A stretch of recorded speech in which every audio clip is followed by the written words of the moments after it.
gentleness isn't the first word that comes to mind when you think about strength, today's passage might surprise you, because in this lesson we're going to be using my simple method to study Isaiah 40, a chapter that reminds us that God's power and his tenderness are never in conflict. So grab your Bible and something to write with, and let's explore what strength wrapped in gentleness really looks like. All right, if you'd like to do this part with me, grab a Post-it, and I am going to outline the steps of the simple method as we go through it. Our first step is always study. And what that means is we're going to read the passage, we're going to look for words that stick out as we read, and we're going to highlight those. So let's just get one color this week, keep it simple, and we're going to read Isaiah chapter 40. It's kind of a long one, so I'm going to zoom in and read along with me. We're going to be flipping around a lot.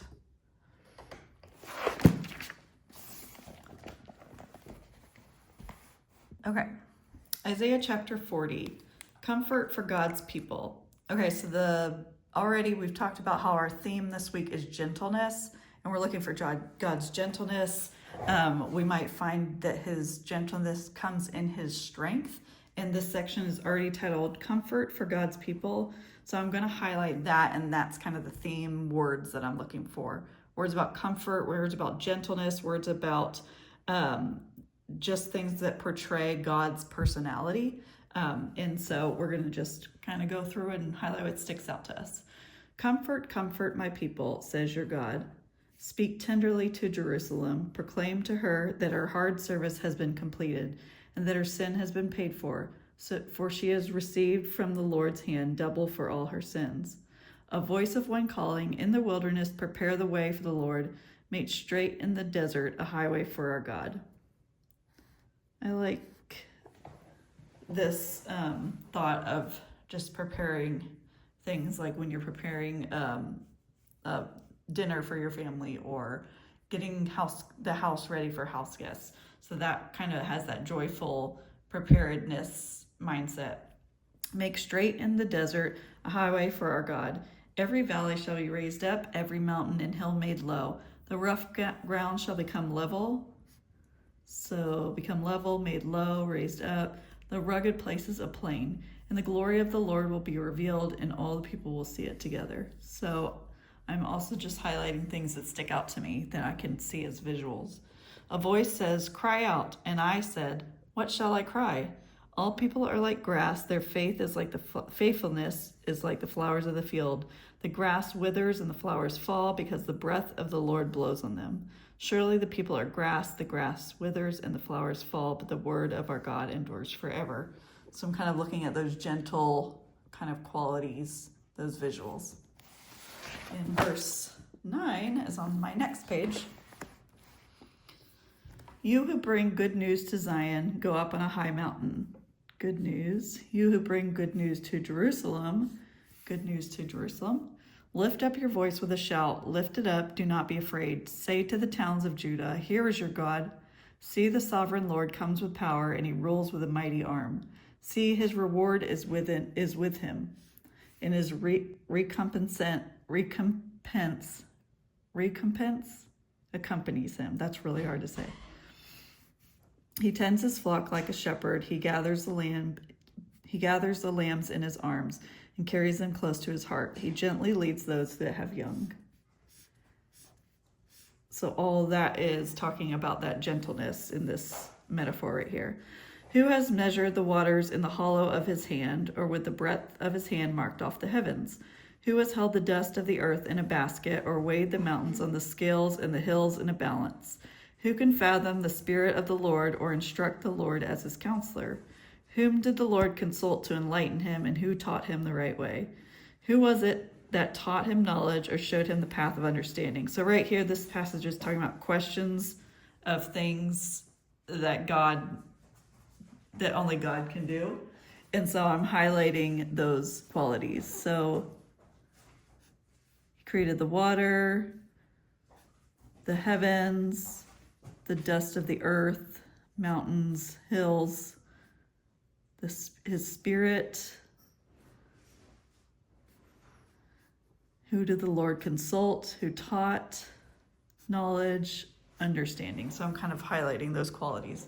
So when I look back at this text, I don't have to read every word. I just kind of look through those highlighted words to organize. All right, verse 15. Surely the nations are like a drop in a bucket. They are regarded as dust on the scales. He weighs the islands as though they were fine dust. So nations, islands. Lebanon is not sufficient for altar fires, nor its animals enough for burnt offerings. Before him all the nations are as nothing. They are regarded by him as worthless and less than nothing. So nations, islands, Lebanon, animals, nations. With whom then will you compare God? To what image will you liken him? As for an idol, a metal worker casts it, and a goldsmith overlays it with gold, and fashions silver chains for it. A person too poor to present such an offering selects wood that will not rot. They look for a skilled worker to set up an idol that will not topple. Okay, I'm just going to highlight that first sentence. Do you not know? Have you not heard? Has it not been told you from the beginning? Have you not understood since the earth was founded? He sits enthroned above the circle of the earth. Sits enthroned. And his people are like grasshoppers. He stretches out the heavens, heavens, like a canopy and spreads them out like a tent to live in. He brings princes to naught and reduces the rulers of this world to nothing. No sooner are they planted, no sooner are they sown, no sooner do they take root in the ground. And then he blows on them and they wither, and whirlwind sweeps them away like chaff. To whom will you compare me? Or to who is my equal, says the Holy One. Lift up your eyes and look up to the heavens. Who created these? He who brings up the starry host one by one and calls forth each of them by name. Because of his great power and mighty strength, none of them is missing. Great power, mighty strength. He calls the stars. Okay. Last page.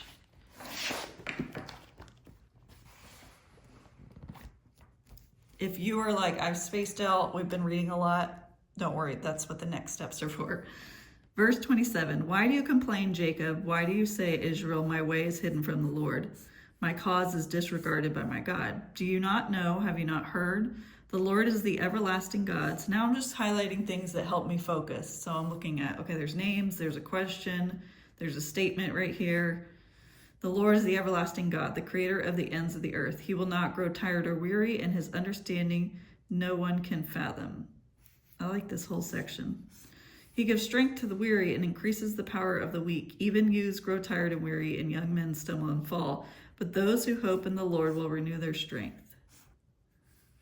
They will soar on wings like eagles. They will run and not grow weary. They will walk and not be faint. And you might have heard that section before. That's kind of a famous verse.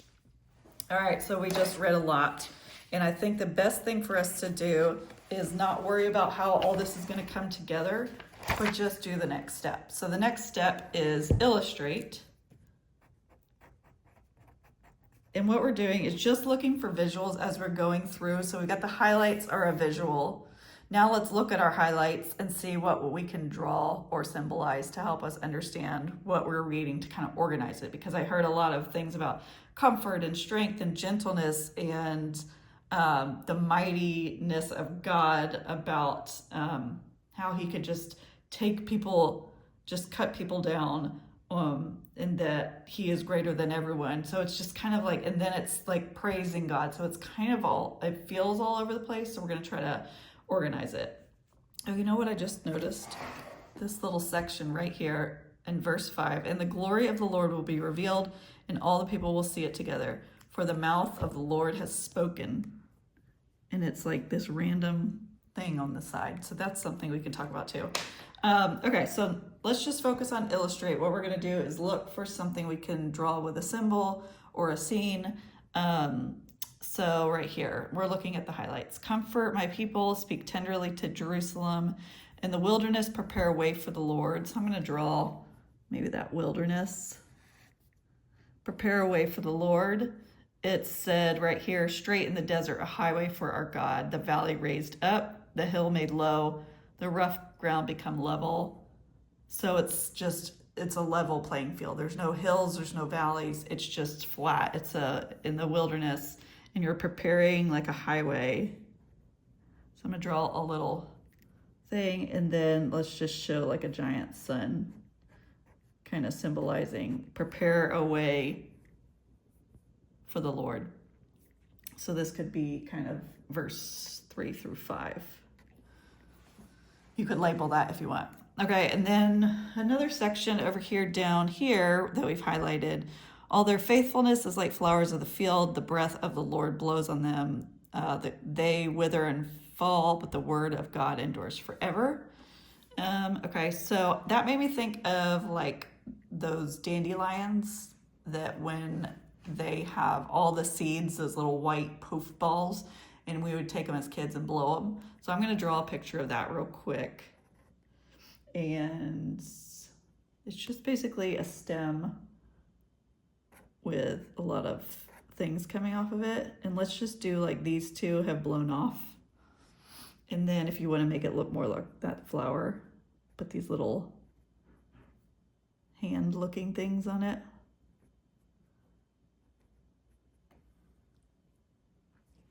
So this is like verse 7 through 8.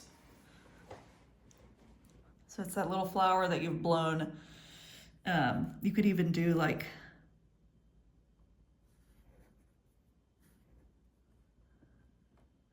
those little swirlies to show the wind. So that's a fun little doodle.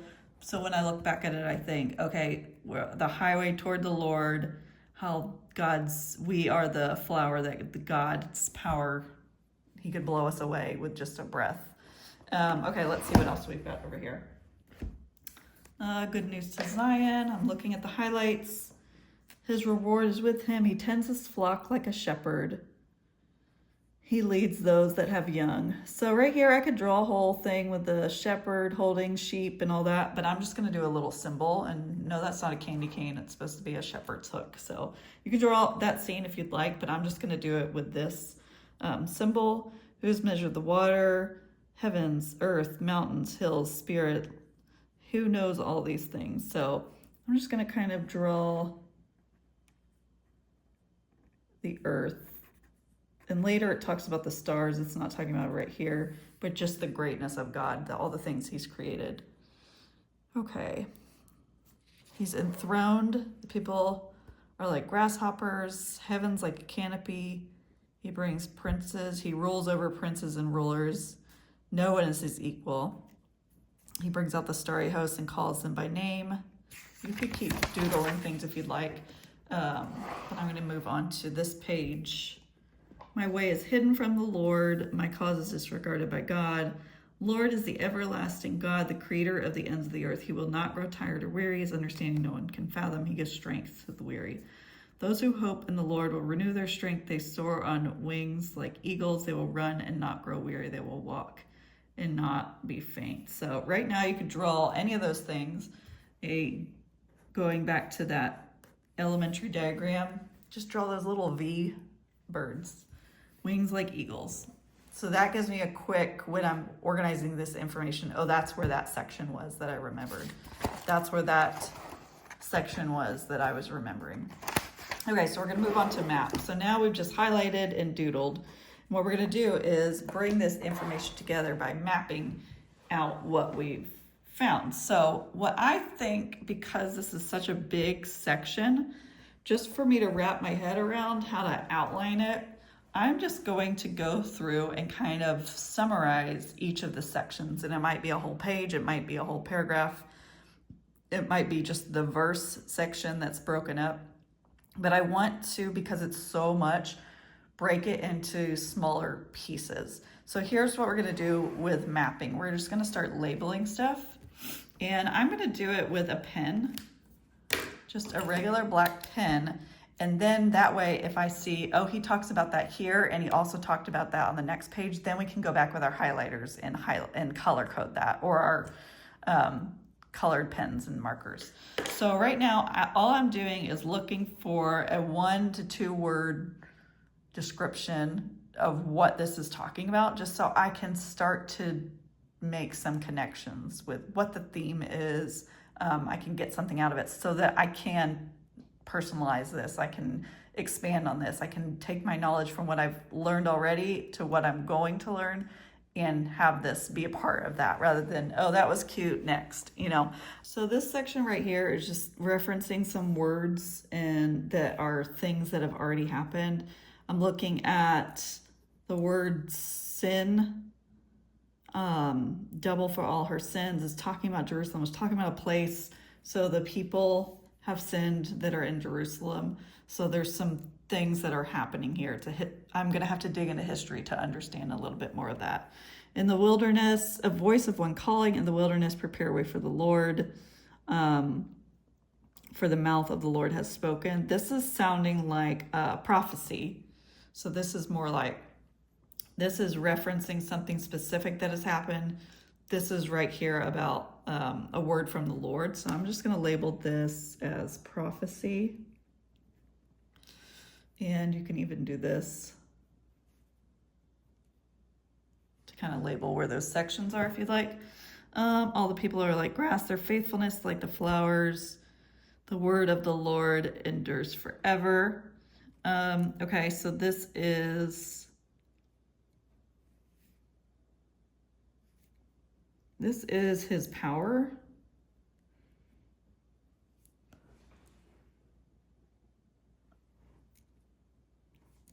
So that section is his power. Let's go to the other one. Good news to Zion, Jerusalem. His reward is with him. His recompense accompanies him. Tends his flock. Okay. So his I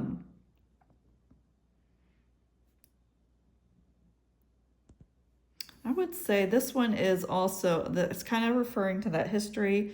It's referring to that power, but it's talking about his gentleness right here, his compassion.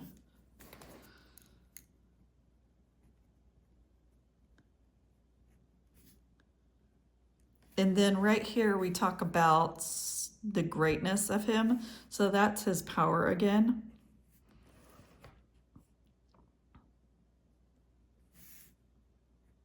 And I think this entire page, all the way down to he calls the stars by name, is going back to his power. In this last section here, why do you complain?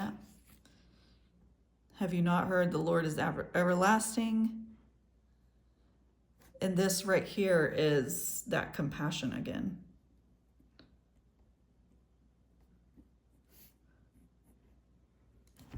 Okay, so when I look at what we've outlined, we've got, he's trying to start by giving us context right here. He's saying this is prophecy, this is what God says. And then here is a demonstration of his power mixed with compassion. So power, compassion, power, and then on the next page, compassion again.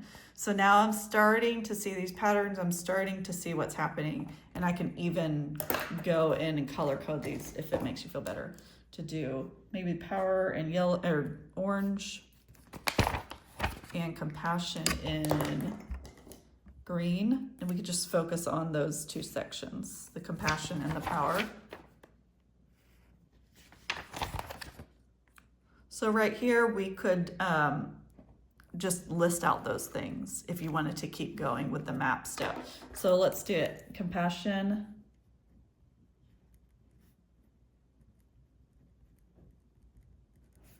And power.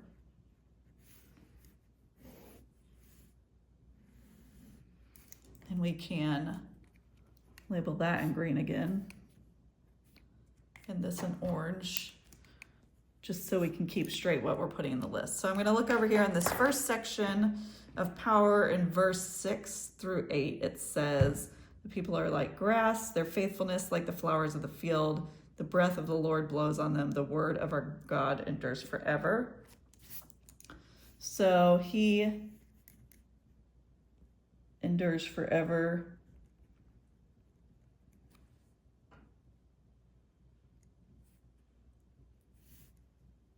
And that's kind of just telling us, you know, we wither and we'll fall, but he will endure forever. So over here to this section, verse 9 through 11, talking about the compassion, he brings good news. He has rewards, so you could circle those words that stick out. He tends his flock like a shepherd. He tends, he gathers, he carries, he leads. He's gentle. Tends, gathers, carries, leads gently. One thing I like to do with these little bullet points is do them in their color. Okay, then we're going to go down to this next section that we've labeled power. What are some power? He created the waters, the heavens, the earth, the mountains, the hills.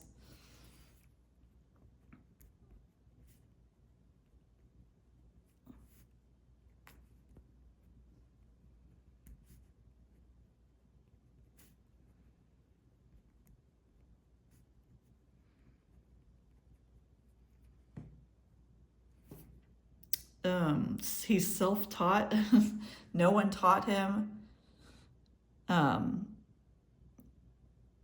His knowledge and understanding, no one's given him. He gives that to us. So he gives us knowledge. He gives us his knowledge and understanding. And that doesn't directly say that here, but it's all over the Bible that he does that. He counsels us with his spirit. It's saying, who instructs the Lord as counselor? And these are all things that he actually does for us. The nations are like a drop in the bucket. Nations are a drop in bucket. Islands like dust. And all I'm doing is rewriting some of these things right here. With whom can you compare to God? No one can compare.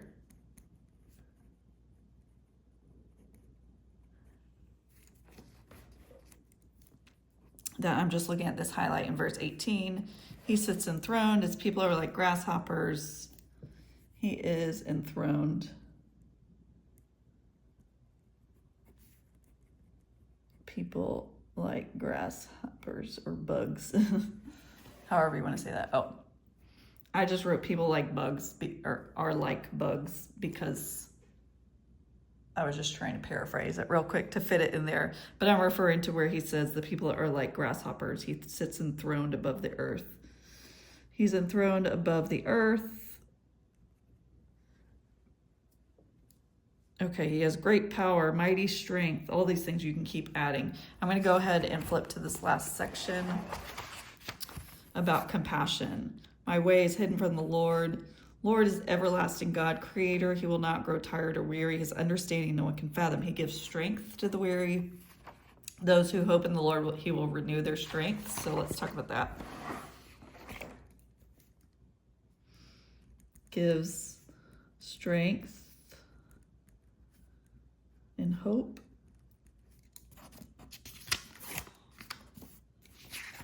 And anything else? Hope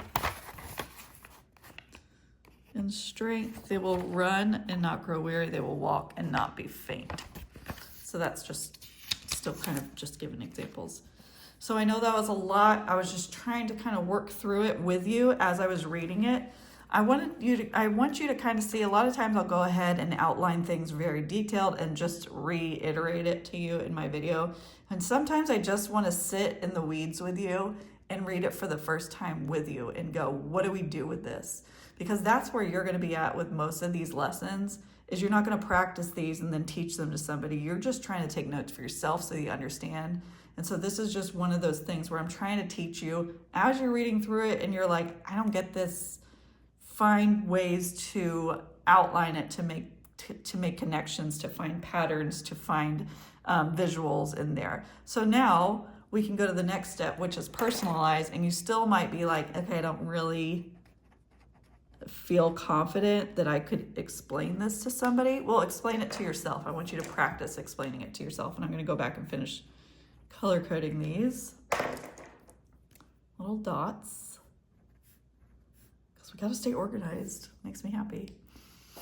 So now all I want you to do before you start personalizing it is just look at everything you've done and try to talk through it.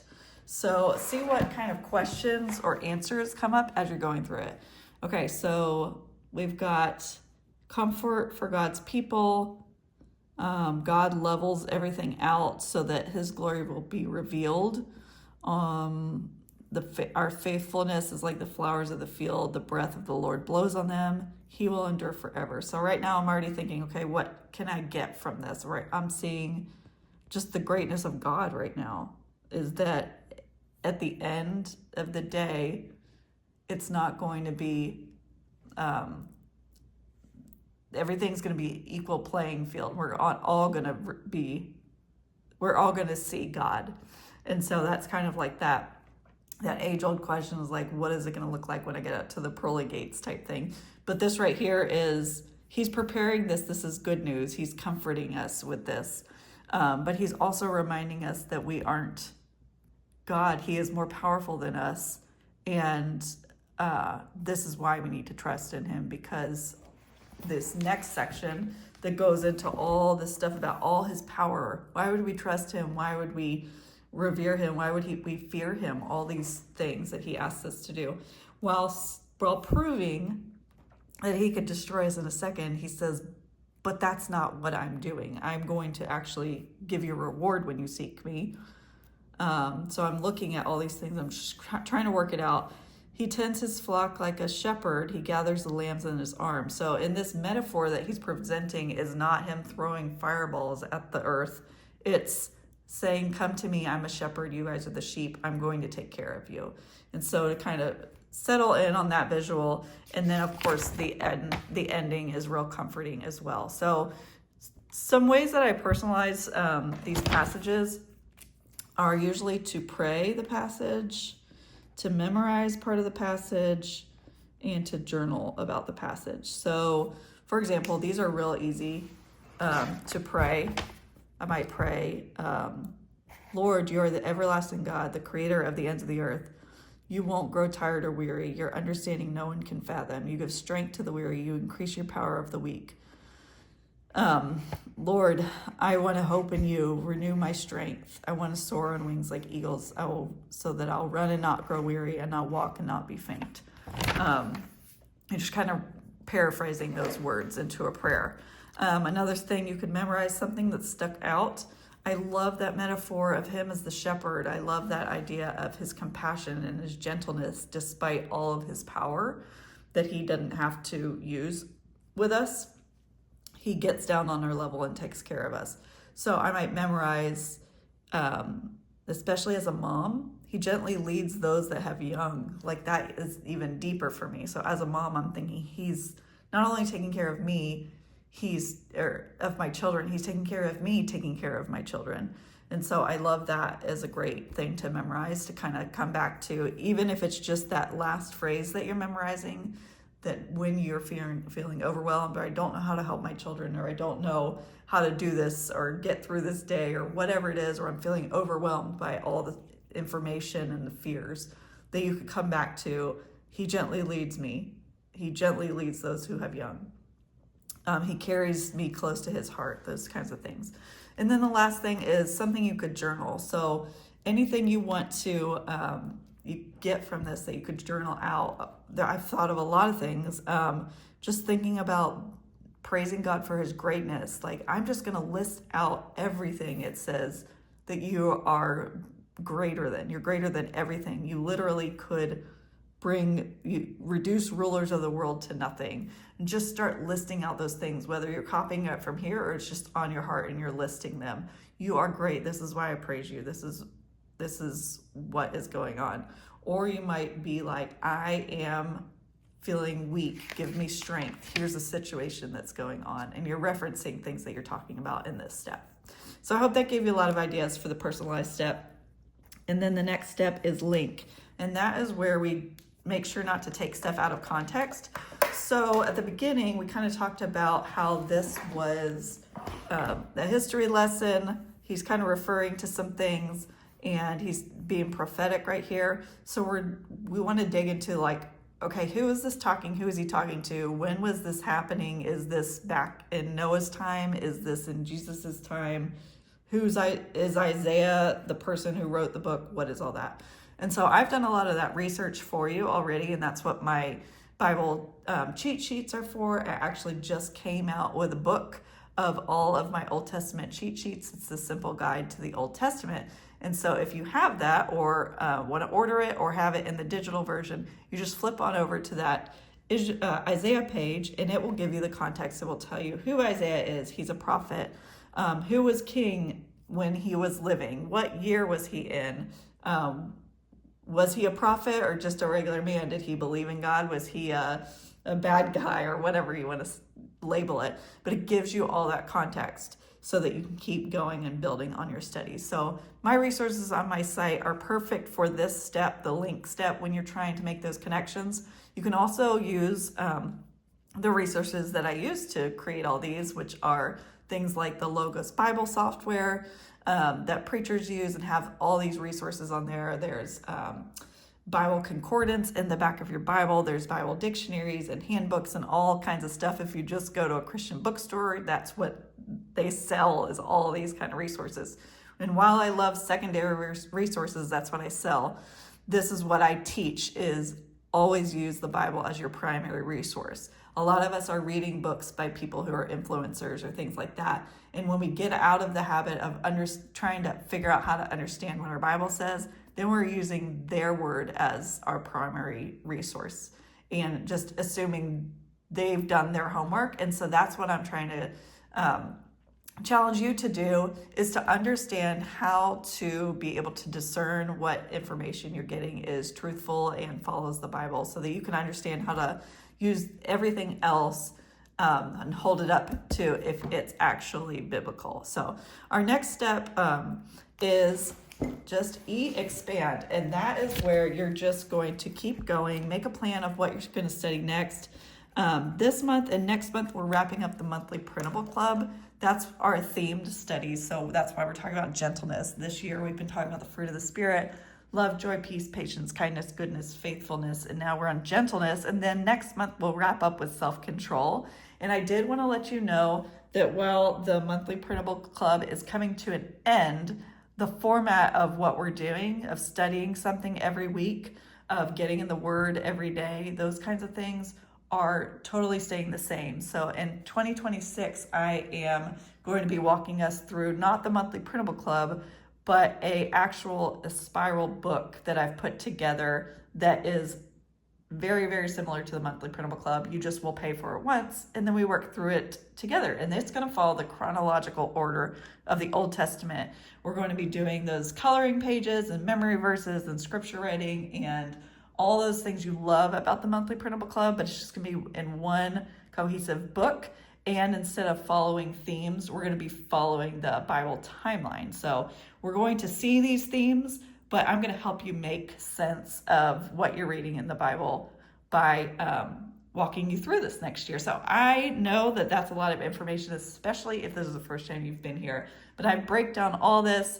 I really want to keep it simple for you. That's why everything I do follows that simple method and that simple lifestyle. So go over to amycenter.com/simple, SIMPLE, and it'll break down this whole method for you so that you can start it on your own. You can also go over and watch any of the YouTube videos and keep practicing. I'll see you next week for our second video on gentleness. And if this encouraged you, share it with somebody who needs to be reminded that gentleness is not a weakness. It's strength under control. Thank you guys. I'll see you next week.